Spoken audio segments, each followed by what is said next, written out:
അങ്ങനെ നമ്മുടെ തക്കാളിച്ചോറ് റെഡി ആയിട്ടുണ്ട്. സ്കൂളിലോ ജോലിക്കോ പോകുമ്പോൾ മാത്രമല്ല യാത്ര പോകുമ്പോഴും കൊണ്ടുപോകാൻ പറ്റിയ നല്ലൊരു ടിഫിനാണിത്. നിങ്ങളെല്ലാവരും ഇതൊന്ന് ട്രൈ ചെയ്ത് നോക്കണം. തക്കാളി ചോറ് ഉണ്ടാക്കാനായിട്ട് നമ്മളിവിടെ 240 ml അളവ് ഗ്ലാസ്സിൽ ഒരു ഗ്ലാസ് നിറയെ റേഷൻ പച്ചരിയാണ് എടുത്തിരിക്കുന്നത്. നിങ്ങൾക്ക് ഇഷ്ടമുള്ള അരി ഉപയോഗിച്ച് തക്കാളി ചോറ് ഉണ്ടാക്കാവുന്നതാണ്. ആദ്യം നമുക്ക് അരി നന്നായി കഴുകി വേവിച്ചെടുക്കാം. അരി വേവിച്ചെടുക്കുമ്പോൾ ചോറ് തമ്മിലൊട്ടാതിരിക്കാൻ അല്പം വെളിച്ചെണ്ണയോ ഓയിലോ ചേർക്കുന്നത് നല്ലതാണ്. താല്പര്യമുള്ളവർക്ക് ചോറിൽ അല്പം ഉപ്പ് ചേർത്ത് വേവിക്കാവുന്നതാണ്.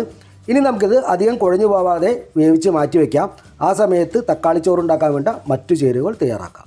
അതിനായിട്ട് നമ്മളിവിടെ 3 വലിയ പഴുത്ത തക്കാളി, 4 അല്ലി വെളുത്തുള്ളി, ഒരു ചെറിയ കഷ്ണം ഇഞ്ചി, 2 പച്ചമുളക്, ഒരു വലിയ സവാള എന്നിവ എടുത്തിട്ടുണ്ട്. ആദ്യം നമുക്ക് തക്കാളിയുടെ തൊലി കളഞ്ഞെടുക്കണം.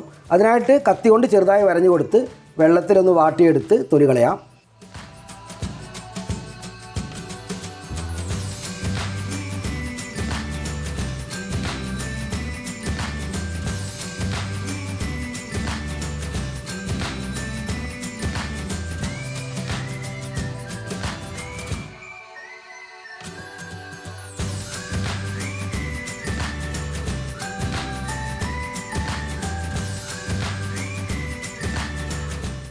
തക്കാളി നമ്മൾ തൊലി മാറ്റി എടുത്തിട്ടുണ്ട്.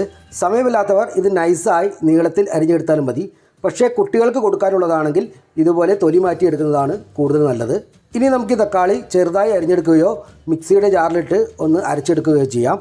വലിയ ഉള്ളി നൈസായി നീളത്തിൽ അരിഞ്ഞെടുക്കാം. പച്ചമുളക് നീളത്തിൽ കീറിയെടുക്കാം. ഇഞ്ചിയും വെളുത്തുള്ളിയും ചതച്ചെടുക്കാം.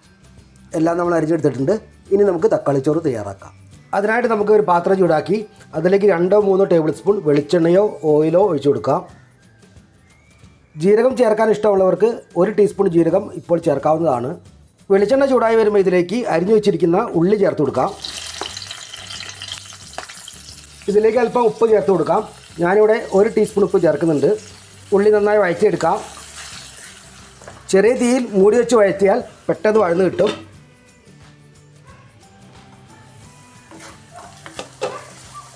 ഉള്ളി നന്നായി വഴന്നു വന്നു കഴിഞ്ഞാൽ ഇതിലേക്ക് പച്ചമുളകും ഇഞ്ചിയും വെളുത്തുള്ളിയും ചേർത്ത് കൊടുക്കാം. ഇത് നന്നായി വഴറ്റിയെടുക്കാം. ഇഞ്ചിയുടെയും വെളുത്തുള്ളിയുടെയും പച്ചമുളകും മാറിക്കഴിഞ്ഞാൽ ഇതിലേക്ക് 1 ടീസ്പൂൺ മുളക് പൊടി ചേർക്കാം. ചെറിയ കുട്ടികൾക്ക് കൊടുക്കാനുള്ളതാണെങ്കിൽ മുളക് പൊടി ചേർക്കണമെന്നില്ല. 1/2 ടീസ്പൂൺ മഞ്ഞൾപ്പൊടി ചേർക്കാം. ചെറുതായത് മൂപ്പിച്ചെടുക്കാം. കൂടുതൽ മുക്കേണ്ട ആവശ്യമില്ല. പെട്ടെന്ന് തന്നെ ഇതിലേക്ക് തക്കാളി ചേർത്ത് കൊടുക്കാം. നന്നായി വഴറ്റിയെടുക്കാം. തക്കാളി നന്നായി ഉടഞ്ഞു വന്നു കഴിഞ്ഞാൽ ഇതിലേക്ക് കുറച്ച് കറിവേപ്പില ചേർക്കാം. ഇതിലേക്ക് 1/2 ഗ്ലാസ് വെള്ളം ഒഴിച്ചു കൊടുക്കാം. ഇനി നമുക്കിത് നന്നായി വേവിച്ചെടുക്കാം. തക്കാളി ഇങ്ങനെ വെള്ളത്തിൽ തന്നെ നന്നായി വേവിച്ചെടുക്കണം. എന്നാൽ മാത്രമേ തക്കാളി ചോറിന് നല്ലൊരു രുചി കിട്ടുകയുള്ളൂ. ഇപ്പോൾ വെള്ളമെല്ലാം വറ്റി തക്കാളിയെല്ലാം വെന്ത് പാകമായി വന്നിട്ടുണ്ട്. ഈ സമയത്ത് ഉപ്പ് നോക്കിയിട്ട് ആവശ്യമുണ്ടെങ്കിൽ ചേർത്ത് കൊടുക്കണം.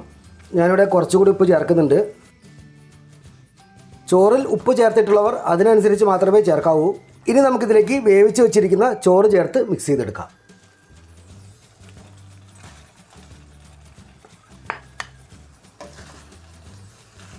തീ ചെറിയ ഫ്ലെയിമിൽ വെച്ചാൽ മതി. ചോറ് നന്നായി മിക്സാക്കിയ ശേഷം ഒന്ന് പൊത്തി വയ്ക്കാം. ഈ വീഡിയോ നിങ്ങൾക്ക് ഇഷ്ടമായാൽ നമ്മുടെ ചാനൽ സബ്സ്ക്രൈബ് ചെയ്യാനും ബെൽ ബട്ടൺ അടിച്ചു വിടാനും മറന്നു പോകരുതേ. താല്പര്യമുള്ളവർക്ക് ഇതിൻ്റെ മുകളിലേക്ക് അല്പം പച്ച വെളിച്ചെണ്ണയോ നെയ്യോ ചേർക്കാവുന്നതാണ്. ഇനി നമുക്ക് തീ ഓഫ് ചെയ്യാം. വിളമ്പുന്നത് വരെ മൂടി വയ്ക്കാം. അങ്ങനെ നമ്മുടെ തക്കാളിച്ചോറ് റെഡി ആയിട്ടുണ്ട്. സ്കൂളിലോ ജോലിക്കോ പോകുമ്പോൾ മാത്രമല്ല യാത്ര പോകുമ്പോഴും കൊണ്ടുപോകാൻ പറ്റിയ നല്ലൊരു ടിഫിനാണിത്. നിങ്ങളെല്ലാവരും ഇതൊന്ന് ട്രൈ ചെയ്ത് നോക്കണം. എന്നിട്ട് എന്നോട് അഭിപ്രായങ്ങൾ പറയണം. മറ്റൊരു വീഡിയോ ആയിട്ട് ഞാൻ വീണ്ടും വരാം.